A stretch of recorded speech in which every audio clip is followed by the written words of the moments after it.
So in the last couple rounds of your fantasy drafts this year, were you kind of unsure of your picks? Kind of feel like there's a couple guys on your bench maybe that you might be able to replace? Well, we're going to bring you 4 players that are probably on your waiver wire that we think you should add to your squads before week 1 starts, okay?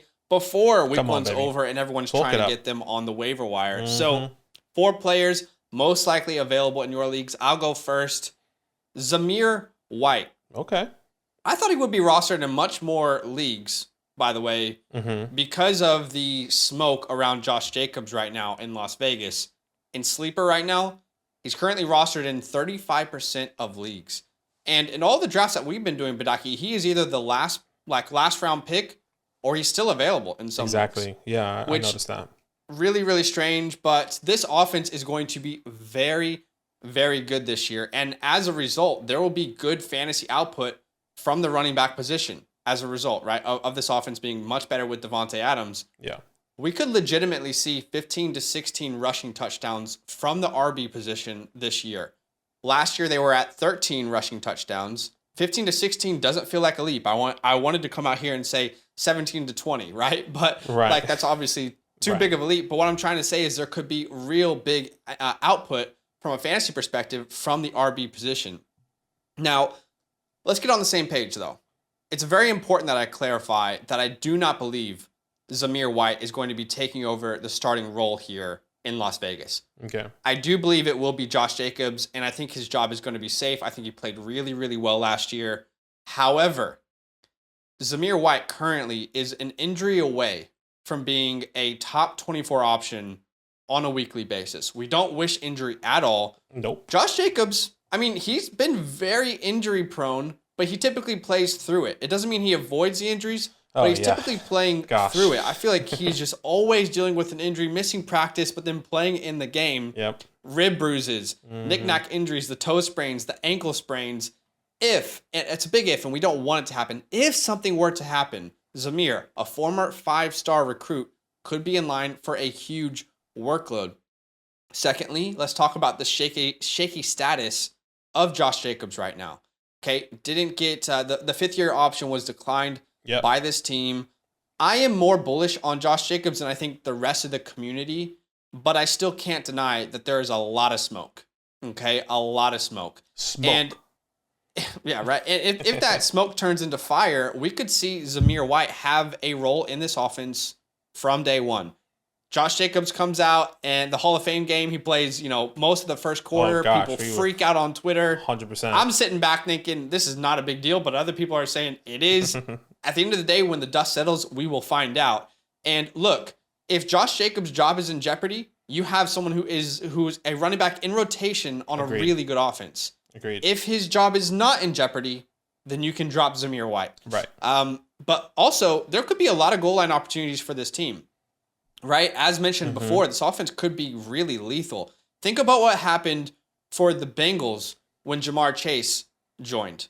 What could happen when Davante Adams joins this team of Hunter Renfrow, Darren Waller, Derek Carr, Josh Jacobs? Last year, the year before last year, the Bengals had 9 rushing touchdowns. Entered Jamar Chase, they went to 14 rushing touchdowns. That offense was much more fluid. The defense had to think about a lot of different things in the red zone, and that opened up a lot of opportunities on the goal line. It wasn't just Josh Jacobs. And to be fair, let's think about this. Outside of the emergence of Hunter Renfrow, last season, it was really Darren Waller or Josh Jacobs in the red zone. I mean, that was who they were going to. Now there's a lot of people you have to think about. So if Zamir has a role, and it's a goal line role, there could be real value here. Again, if week 1 happens, Badake, and Josh Jacobs gets 80% of the workload, you can drop him, you can move on. You're already going to do that probably for the hot waiver wire of that week. But if he has a huge role and he's splitting it 50-50, you already have the hot waiver wire of the week on your team. So Zamir White, I think, is well worth a pickup, and I've tried to get him in every single league that I can so far. Yeah, I really like Zamir White. We do mock drafts all the time. It's kind of one of my last picks as well. One thing I want to say that could be a hint is Josh McDaniels is coming in. A lot of people think it's going to be this Russian roulette in the backfield with Zamir White or Josh Jacobs. This could be a really, really sneaky value for you guys. I'll give you my first waiver wire target I believe you guys should be taking right now. It's RAHEEM Mostert.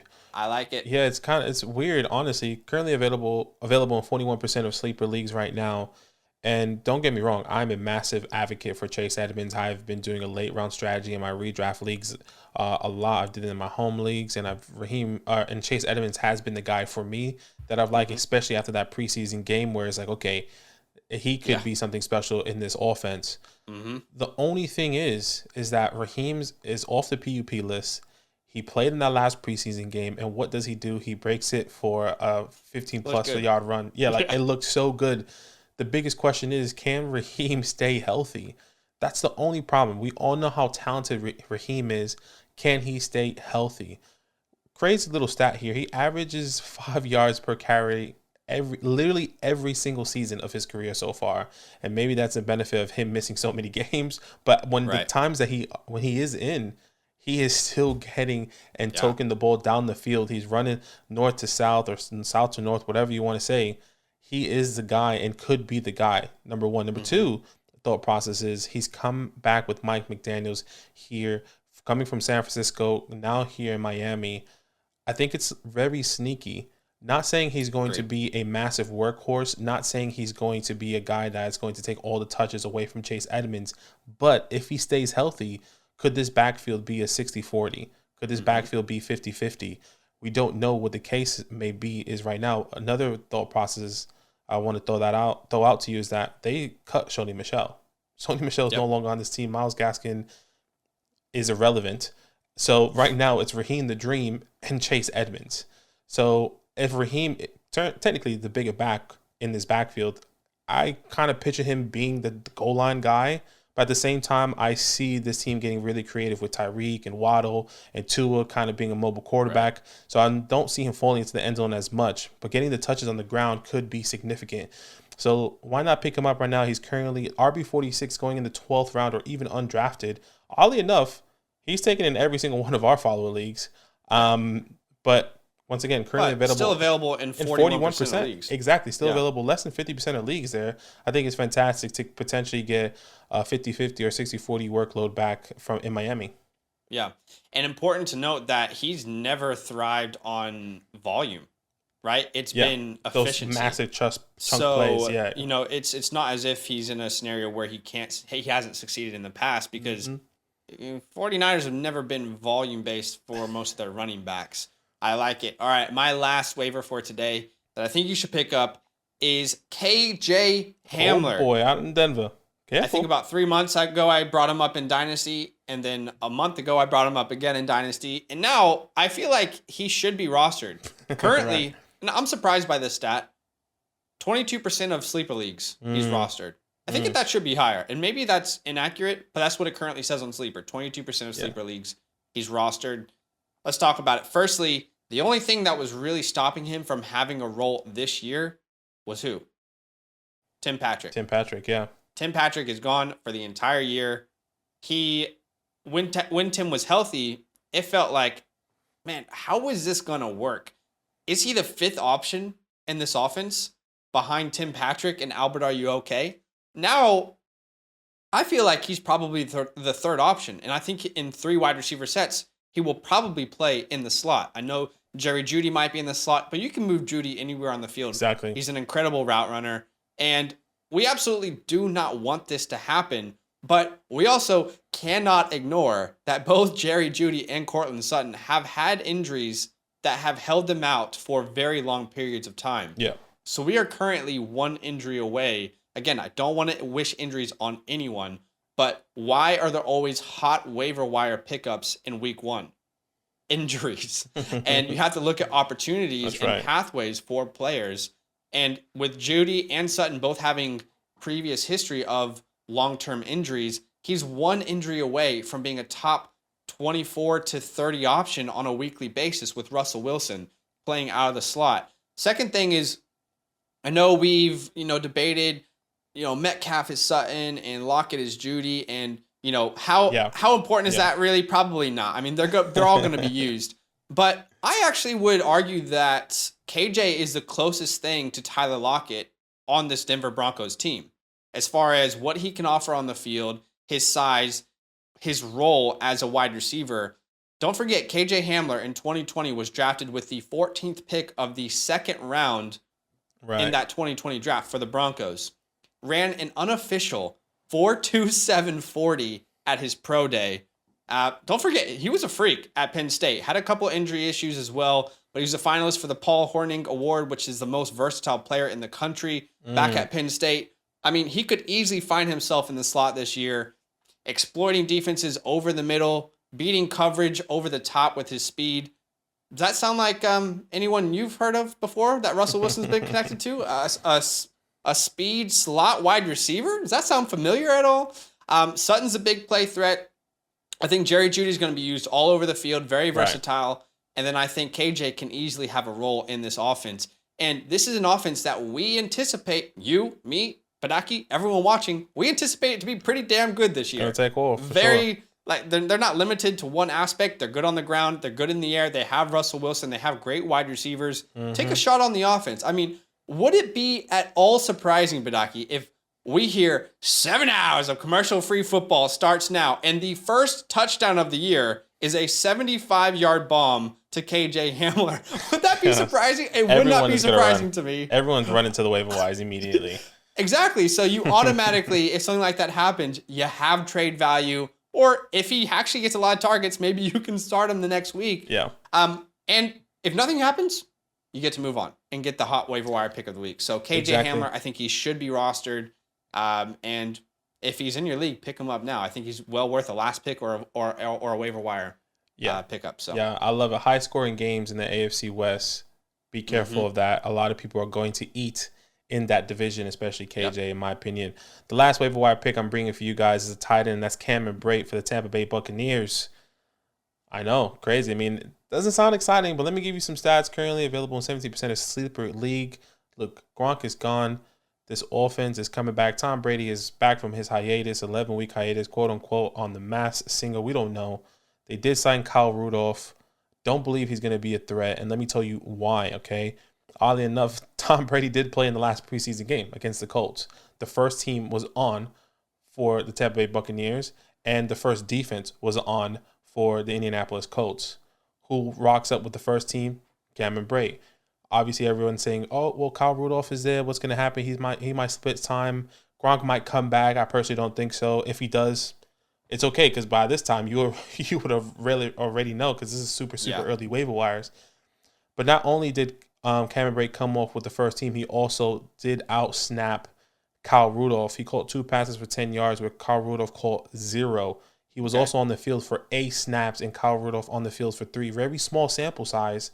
But if we can put that into a whole game, I mean, that's about 70% of the snaps, potentially 60% of the snaps on the field for just alone for Cameron Brate. I think this could be very, very sneaky. I also believe, but you had to remember is that Chris Godwin could potentially miss time. When is he going to be ready? I know Julio's there. I know Russell Gage is there. I know this whole team is there. But Chris Godwin is going to be missing time. Russell Gage is still learning this offense. Julio Jones is still learning this offense. Cameron Brate, a veteran, knows this offense is going to be coming in on this team. Could be a safety blanket in the middle of the field. And by the way, he was targeted in the middle of the field twice. Tom Brady. I think it could be something sneaky, especially you have a late round. If you did a late round tight end strategy, he's currently either going undrafted or going in super late in the rounds. Or if one of your top tight ends does get injured, to say you got Mike, or Kyle Pitts, or Travis Kelce, they missed some of these weeks. Cameron Brate is going to be there on the waiver wires. Pick him up. Once again, available in 17% of leagues. 17% of leagues. He's rostered in 17% of leagues. So rostered in 17%. Widely available. So he's widely available. Exactly. So that's what I meant to say. Flip it around. Yeah. Why not take? Yeah, we definitely scripted that sentence wrong, by the way. So just to clarify, Zamir White is currently rostered in 35% of leagues, so he's available in 65%.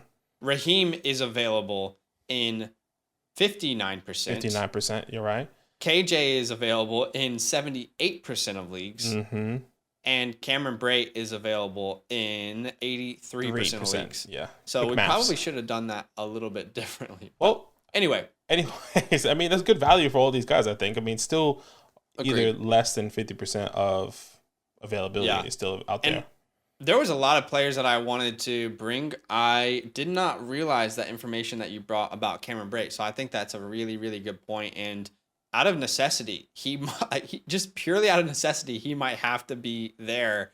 And to know that with the first team, he got, almost 70% of the snaps. That's very, very interesting. Yeah. I wanted to bring a ton. We only have a certain amount of time. So let's say all of these guys are taken.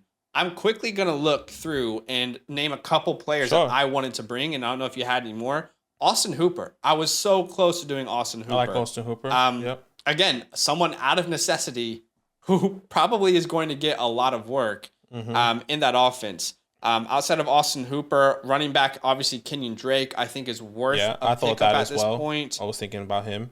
At the same time, it's very muddy there. Zach Moss, that was so confusing how they used him. Why not pick him up? Because you have no idea what it's really going to look like. And then at the wide receiver room, I think Curtis Samuel is worth a roster. I mean, guy who literally last offseason, he was the big free agent signing for Washington. 3-year, I think $33 million deal. I don't know how he's going to be used, but he was looked at just as much as Jahan Dotson was in preseason. Right. So those were guys that kind of stood out to me that I think you could look out for. Anyone that stood out to you that we didn't get to mention? Yeah, look, a guy that I've been looking at is Travis Homer. I know Kenneth Walker is going to miss some time. We don't know when his timeline is coming. I know Rashad Penny is there. Once again, I would keep saying it's not if, it's when Rashad Penny gets hurt. So if Rashad Penny gets hurt early on in the season before Ken Walker does come back, Travis Homer is out there. In the wide receiver position, there's a couple of guys, honestly. I'm really liking Paris Campbell right now. I know Matt Ryan has made a lot of people fantasy relevant. I've really talked up Alec Pierce. But Paris Campbell, he's sneaky. He's out there. He just needs to stay healthy and on the field. Another guy, Braxton Berrios, he always just finds a way on the field, especially with whichever quarterback is playing, whether Zach Wilson, Flacco, Mike White. So those are some guys that I really like coming out. So once again, my running back is Travis Homer, and then Braxton Berrios and Paris Campbell are two guys that I really like in the wide receiver room. One last one that I just thought of because I was able to pick him up in a league today is Ronald Jones. I know that backfield is so confusing, but the Ronald Jones dip is happening at a really good time. And I'm not saying that it's going to dip the other way, but if it does, you have no risk right now in picking up Ronald Jones if he ends up being the goal line running back there. So it could happen. Anyway, lots of waiver options. Let us know who your favorite waiver option right now is in the comments below. And, maybe you're like, oh my God, all these guys are taken in my leagues. Well, we just have a lot of players, so give us a break. I mean, I feel like there's going to be at least 4 that we've mentioned that you could go pick up. So that's right. All right, guys, comment down below. Yo, what's good? Thanks for watching. We got a lot more videos. A lot more. If you want more videos, watch it. You can also subscribe right now if you want to. You need to. And lastly, don't forget that you can sign up to support the show and get exclusive content by going to patreon.com/fantasylandfam.